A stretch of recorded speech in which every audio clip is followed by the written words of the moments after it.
Yeah, what's up, Carl? Hey, my name's Carl, and this is my Factory 5 Shelby Cobra kit car that I'm going to be working on over the next, I would say, year or so. Got the car delivered to me in March, and it's kind of just been sitting at a standstill because I've been working on the E30 in my garage.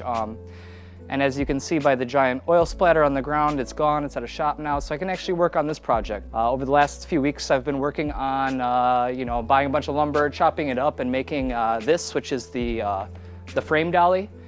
Basically, it's cut in a certain way to retain the form of the frame, or the body, while it's off the frame. And then over here we have the frame of the car. There's another dolly under here so I can easily move it around, which is super nice and convenient. And pretty big 2-car garage. It's nice to be able to move it around and you work on it however you want. The reason this thing is up on stilts is pretty convenient because when I'm not working on it, I can just roll this thing into the garage and it goes directly over the body, or over the frame, I should say. And it saves me at least another parking spot so I can work on another car in here too. So plans for this, I guess, I haven't ordered the engine yet, but I'm planning on doing a Coyote with a TKO transmission. Obviously, this is a fully powder coated chassis. I'm going to be powder coating at least most of the metal that goes in here. All this stuff has to come off anyways. They're just temporarily put in place for shipment, and then they have to be taken off, powder coated, and then riveted on. So what about the budget of the whole project? I'm thinking probably around 40,000. So the kit itself cost 20,000 plus all the options that I had, like nice headers and just random upgrades here and there. And then I'm sure I'll have other upgrades that I want to spend money on. And then the engine and transmission itself will probably cost me around 15,000. Just for something new, nothing that's been used. I kind of want everything to be new so the project goes together pretty nicely. So maybe some words about the docs, about the papers? Oh, sure. Yeah, so over here we have this nice manual that Factory 5 sends you when you get your car. I actually have 2 of these because I bought one initially just so I knew what I was getting into before I actually ordered the kit. But you also get another one when you order the car, so I guess I have 2. But this thing is crazy. It's just page after page of pictures and step-by-step instructions on how to build the entire thing, So even someone stupid like me can probably manage to get this whole car together, How many pages? Let's see. 500. Yeah, about 500 torque specs for everything. They don't beat around the bush here, so they pretty much cover every single base. Obviously there's going to be some things that you need to wing or do yourself or get fabricated, but we'll tackle those as we come to them. This table is fucked, man.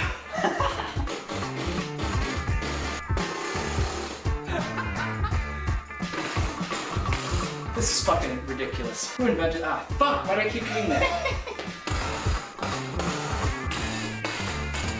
Yeah. We did it. So welcome to my living room.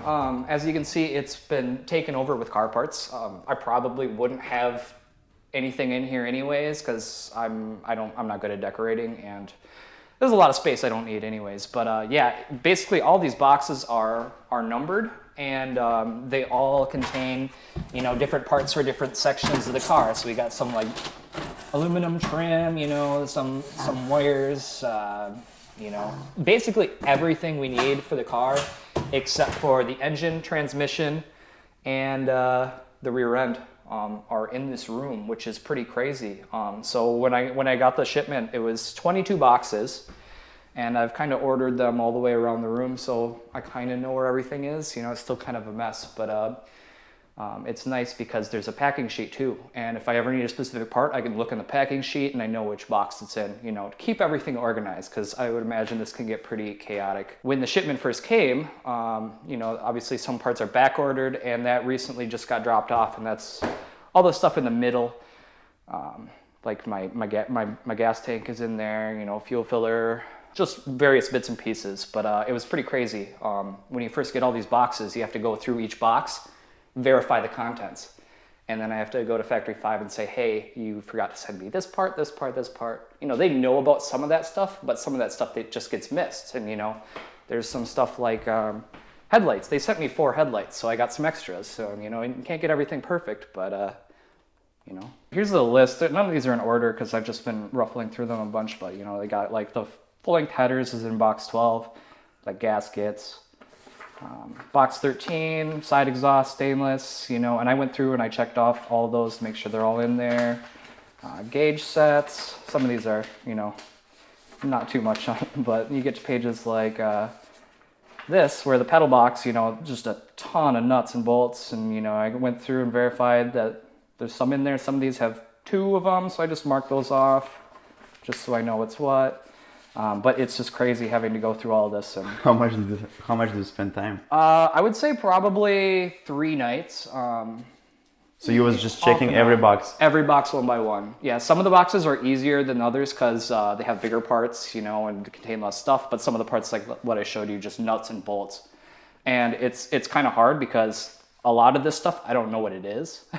So it's pretty nice having a resource like the Factory 5 forum. You can go on there and say, hey, what the hell is this part? You know, and someone's like, oh, it's, you know, the trunk hinge or something, you know. It's like, oh, okay. Never would have thought of that. So yeah. So last time we were working on the car, you know, we moved the body off the frame, and then Nick wanted to do some stuff, so we put the lower control arms on there. He was pretty excited about that. Pretty easy job, you know. We took a few hammer hits, but we wedged them in there, put in some washers for spacing. We put those on there, torqued them to spec. I think what we plan on doing is putting the upper control arms on and getting as much done to the front suspension today as we can. Got to make a run to AutoZone, make sure we have you know, grease and stuff, but I think we'll have most of the front suspension on today. So could you tell about the panels? So the panels, yeah, like I said earlier, all these panels need to come off. I want to get them powder coated. There's a few front panels that we should be putting on right now, but yeah, I got to get them powder coated so you know, so everything looks good and it's resistant to, you know, rocks and chips and stuff. But mostly to look good, right? So yeah, this is gonna be a lot of work because what we have to do is we have to basically trace all these panels on the inside with a marker. And then we have to align them and drill holes and rivet them. I have these tools called Clecos that will basically act as temporary rivets, which is pretty cool. So we can get everything aligned before actually doing the riveting. So these will be, you know, surrounding an entire panel, and just make sure everything lines up and fits properly before anything goes on. So yeah. Let's start? Yeah. Let's do it.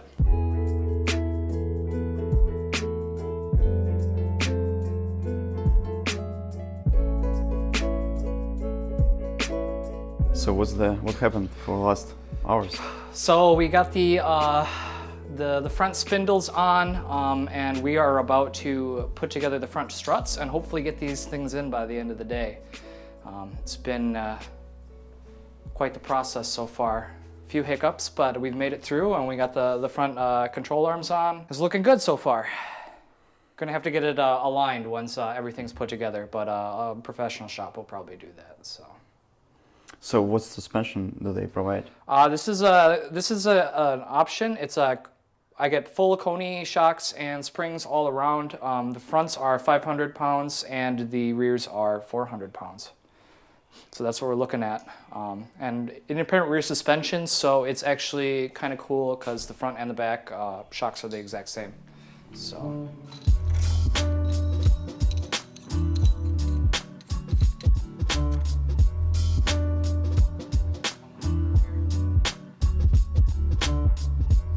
Carl, how are you doing? Doing good. You know, it's getting dark out, but I think we did some good work today. We got the upper control arms on, we got the struts fully assembled, and we got them mounted. I don't want to torque them down yet just to make sure I'm not missing any washers anywhere, but this is coming together pretty nicely.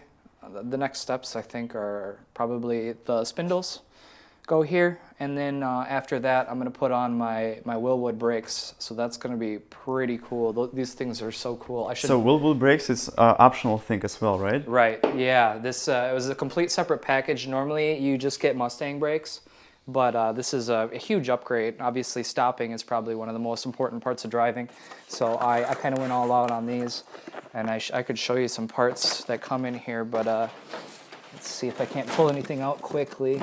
I think I got all these pretty nicely put together, but this is like the center section, and these come in 2 pieces, right? So this is the center, and then all the way on the bottom, I'll see if I can't pull it out really fast. And this is the outer section, actual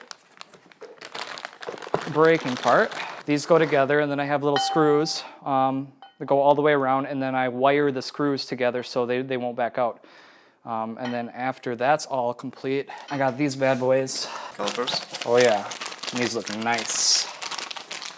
Look at that. Ooh. Beautiful. Yeah, so I think we're wrapping it up for the day. I'm nearing the end of my beer that I had to crack open because, you know how it is, right? But no, I think we did some good work today, and I'm looking forward to getting the front suspension together. Still need to order a rear end, so that suspension is going to take a little bit longer, but it'll be super cool once I can put some wheels on it, and be able to roll it around without having the frame dolly here. So after the brakes, it's just wheels? Well, after the brakes, I'm assuming front suspension. I haven't looked so far forward, but I'm assuming after the front suspension is the rear suspension. That's in general. I think that's how people do it. I'm assuming that's how the manual covers it. Yep. So after this, we got this is the instructions for the 3-link, but I have the independent rear suspension, and I know they have a section for that as well. So that'll be very cool. I do need the rear end though, so I should probably get one shipped in sooner rather than later because we're actually working on the project instead of it just sitting here. So that's cool. There is a progress. Yeah. It'll also be really nice once I get my E30 back and I can actually drive places. So Nick has to come over and bring me to O'Reilly's all the time now. Hit the smash button. Subscribe to my channel for some updates on this car. It's a learning process for me, for Nick, and I'm inviting you to come learn about this car with me too. Also, you have a topic on the forum, right? Yeah, I do. I have a build thread. I'm gonna try and keep it updated a little bit better, but I can put the link in the description. So, yeah, check it out. Cool. See you later. Thanks. See ya.